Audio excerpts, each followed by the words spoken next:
এই মুহূর্তের সবচাইতে বড় খবর, আজ ভারতে উপরাষ্ট্রপতি নির্বাচনে এই মুহূর্তে সবচাইতে বড় খবর, এনডিএ প্রার্থী সিপি রাধাকৃষ্ণ জয়লাভ করতে সক্ষম হয়েছেন।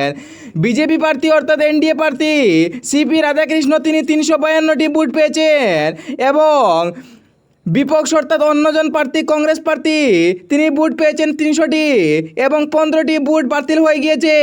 ইতিমধ্যে বিজেপি অর্থাৎ এনডিএ প্রার্থী সিপি রাধাকৃষ্ণ জয়লাভ করেছেন। আনন্দের উৎসবে মেতে উঠছে বিজেপি সমর্থকরা। বিশেষ করে আজ উপনির্বাচনের ভোট গ্রহণ প্রক্রিয়া হয়েছিল। ভোট গ্রহণ প্রক্রিয়ার মধ্যে ইতিমধ্যে ফলাফল ঘোষণা করা হয়েছে।